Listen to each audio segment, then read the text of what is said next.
ഇന്ന് നമുക്ക് ഈന്തപ്പഴ അച്ചാർ ഉണ്ടാക്കുന്നത് എങ്ങനെയാണെന്ന് നോക്കാം. അതിനുവേണ്ടി ഞാനിവിടെ ഒരു 100 ഗ്രാം ഡേറ്റ്സ് അതിൻ്റെ കുരുവൊക്കെ കളഞ്ഞ് ചെറുതായി അരിഞ്ഞെടുത്തിട്ടുണ്ട്. പിന്നെ ഇത് അച്ചാറാക്കുന്നതിന് വേണ്ടി ഏകദേശം ഒരു ടേബിൾ സ്പൂൺ വീതം ഇഞ്ചിയും വെളുത്തുള്ളിയും നീളത്തിൽ അരിഞ്ഞെടുത്തിട്ടുണ്ട്. പിന്നെ ഒരു 3 പച്ചമുളക് ചെറുതായി അരിഞ്ഞതും കുറച്ച് കറിവേപ്പില എടുത്തിട്ടുണ്ട്.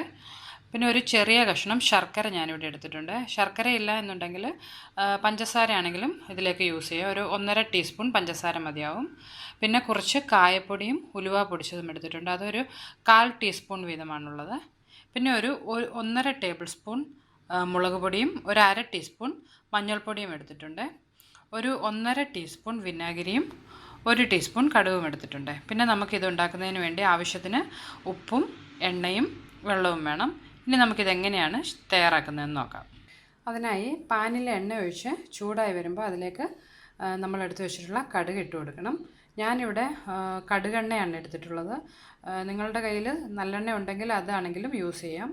സൺഫ്ലവർ ഓയിലും വേണമെന്നുണ്ടെങ്കിൽ നമുക്കിതിലേക്ക് യൂസ് ചെയ്യാം. വെളിച്ചെണ്ണ ഒരിക്കലും നമ്മൾ അച്ചാറിടുവാനായിട്ട് ഉപയോഗിക്കത്തില്ല. പെട്ടെന്ന് തന്നെ നമ്മുടെ അച്ചാർ കേടായിപ്പോൾ, അതുകൊണ്ടാണ്. ഇതിലേക്ക് നമ്മൾ എടുത്ത് വെച്ചിട്ടുള്ള കടുക് ഇട്ട് കൊടുക്കാം. കടുകൊന്ന് പൊട്ടിയതിന് ശേഷം നമ്മൾ എടുത്ത് വെച്ചിട്ടുള്ള ഇഞ്ചിയും വെളുത്തുള്ളിയും ഇതിലേക്ക് ആഡ് ചെയ്യാം. അതുപോലെ പച്ചമുളകും കറിവേപ്പിലയും കൂടി ഇതിലേക്ക് ഇട്ട് കൊടുക്കാം. ഇനി ഇത് ഈ തീയിൽ കിടന്ന് ചെറുതായി ഒന്ന് മൂത്ത് കിട്ടുന്നിടം വരെ നമുക്ക് വെയിറ്റ് ചെയ്യാം. ഇതെല്ലാം മൂത്തതിന് ശേഷം ഇതിലേക്ക് നമ്മൾ എടുത്ത് വെച്ചിട്ടുള്ള മുളക് പൊടിയും മഞ്ഞൾപ്പൊടിയും ചേർത്ത് കൊടുക്കാം. നമ്മൾ മുളക് പൊടിയും മഞ്ഞൾപ്പൊടിയും ചേർത്ത് കൊടുക്കുമ്പോൾ നമ്മുടെ അടുപ്പിൽ തീ ലോ ഫ്ലെയിമിൽ വെച്ചുകൊണ്ട് വേണം ചേർത്ത് കൊടുക്കാൻ. ഇല്ലാന്നുണ്ടെങ്കിൽ ഇത് ചിലപ്പോൾ പെട്ടെന്ന് കരിഞ്ഞു പോകും. ഇത് നന്നായി ഒന്ന് മിക്സ് ചെയ്തെടുക്കണം. അതിലേക്ക് നമ്മൾ എടുത്ത് വെച്ചിട്ടുള്ള ഉലുവയുടെ പൊടിയും കായത്തിൻ്റെ പൊടിയും ചേർത്ത് കൊടുക്കാം. നന്നായി ഒന്ന് മിക്സ് ചെയ്യണം. ഈ മുളക് പൊടിയുടെയൊക്കെ ഒരു പച്ച സ്മെല്ലൊന്ന് പോകുന്നത് വരെ ഒന്ന് മിക്സ് ചെയ്തെടുക്കണം.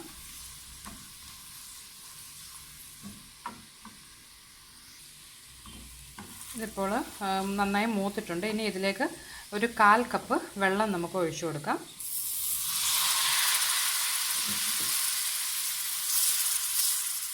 ആവശ്യത്തിന് ഉപ്പും ഇതിലേക്ക് നമുക്ക് ഇട്ട് കൊടുക്കാം.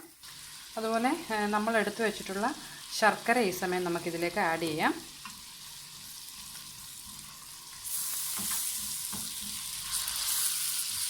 തീ എപ്പോഴും നമ്മൾ ലോ ഫ്ലെയിമിൽ വെച്ചുകൊണ്ട് വേണം ഇത് ചൂടാക്കിയെടുക്കാൻ. ഇതൊന്ന് തിളച്ചതിന് ശേഷം ഇതിലേക്ക് നമ്മൾ അരിഞ്ഞു വെച്ചിട്ടുള്ള നമ്മുടെ ഡേറ്റ്സ് ചേർത്ത് കൊടുക്കാം. ഇതെല്ലാം കൂടി നന്നായി ഒന്ന് മിക്സ് ചെയ്തെടുക്കണം. ഇനി ഇത് ലോ ഫ്ലെയിമിൽ ഒരു 5 മിനിറ്റ് നമുക്കിതൊന്ന് നമ്മുടെ ഡേറ്റ്സ് ഒന്ന് വെന്ത് വരുന്നതിന് വേണ്ടി വേവിച്ചെടുക്കാം.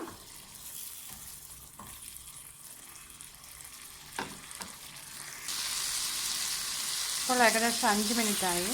നമ്മുടെ ഡേറ്റ്സ് നന്നായി ഒന്ന് വെന്ത് വന്നിട്ടുണ്ട്. ഇനി ഇതിലേക്ക് നമ്മൾ എടുത്തു വെച്ചിട്ടുള്ള വിനാഗിരി നമുക്ക് ആഡ് ചെയ്യാം.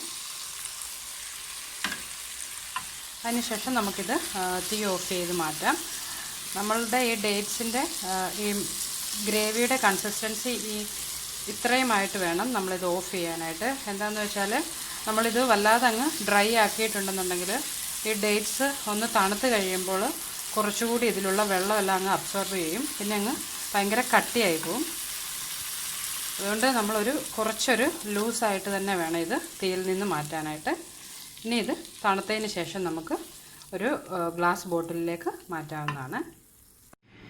ഇപ്പോൾ ഞാൻ നമ്മുടെ ഡേറ്റ്സ് പിക്കിൾ ഒരു ബോട്ടിലിലോട്ട് മാറ്റിയിട്ടുണ്ട്. ഇത് ബിരിയാണിയുടെയും നെയ്ച്ചോറിൻ്റെയൊക്കെ കൂടെ വളരെ നല്ലൊരു കോമ്പിനേഷനാണ്. എല്ലാവരും ഇത് ട്രൈ ചെയ്ത് നോക്കുക. ഇഷ്ടമായെന്നുണ്ടെങ്കിൽ എൻ്റെ യൂട്യൂബ് ചാനൽ സബ്സ്ക്രൈബ് ചെയ്യണം. Thank you.